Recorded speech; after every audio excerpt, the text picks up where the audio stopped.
Ayo kabia. Ayo kabia. මොනවද තිය කරන්නේ? ඊයේ මං කියලා තියෙනවනේ මේ හැමතැනම කෙල ගහන්න එපා කියලා.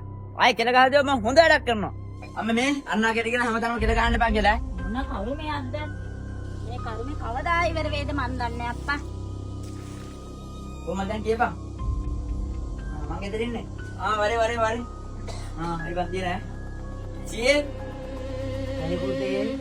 මගේ යාළුවෙක් කෙනා දැන්. ඔයා කාමරේට යන්න මට ලැජ්ජා කරන්න නැතුව ඈ. අම්මේ. ඒ පුතේ සීයා රියන්න කාමරේට යන්න කියලා මගේ යාළුවෙක් කෙනා දැන් ඈ.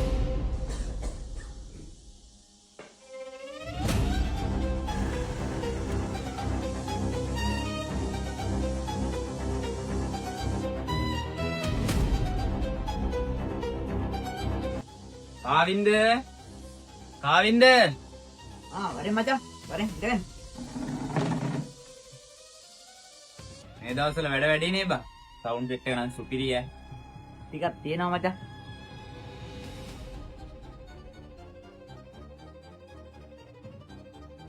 ඒ කවුද බා? අපේ සීයා බා පොඩි මෙන්ටල් කේස් එකක් තියෙනවා. සීයේ කොහෙද යන්නේ? කාමරේට යන්නෝ. මොකද ඔබ මේ ගත්ත වැඩ කටයුතු? මොකුත් නෑ බං ඔය ඉන්නවා ඉතින්.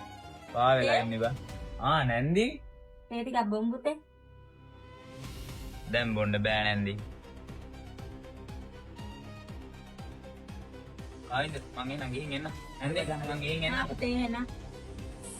ඒ බොන්නේ කොහෙද? හැමතැනම බුලත් කෙලනේ. මම අර නාකේට හොඳ වැඩක් කරනවා මම අපේ ලැජ්ජා කරනවා. සීයේ මම කොච්චර කියලා තියනවද මම මිතුරු කියලා ගහන්න එපා කියලා. චපන් හොඳ වැඩක් කරන්න. යමා.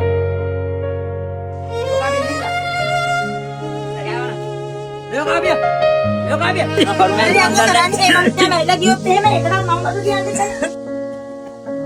Mage putih.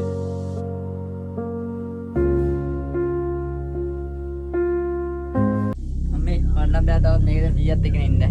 ඉන්න පුතේ මම මොන හරි කරන්නම්කෝ.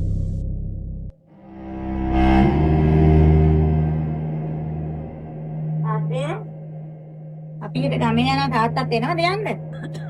මමත් එන්නම් දුවේ. එහෙනම් තාත්තේ හෙට උදේ බෑග් එකට ඇඳුම් දෙක තුනක් දාගන්නකෝ.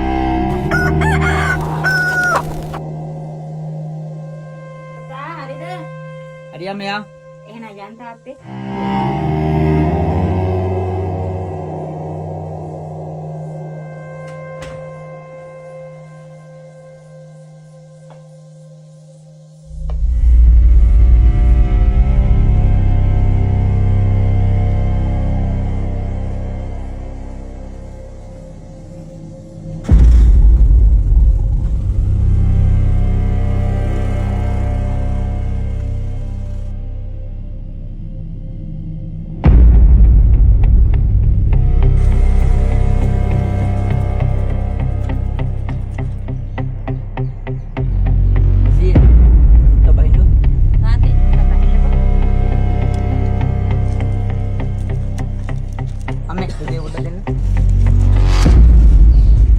Putih.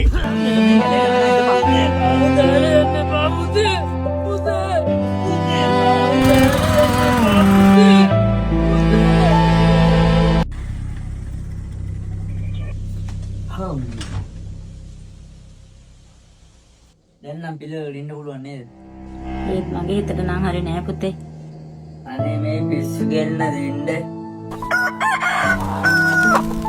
වනාලි ප්‍රහාරයකින් පුද්ගලයෙකු ජීවිතක්ෂයට පත්වෙයි. නාවුල අහමුණයාය ප්‍රදේශයේදී වනාලි ප්‍රහාරයකින් වයෝවෘද්ධ පුද්ගලයෙකු ජීවිතක්ෂයට පත්වී තිබේ.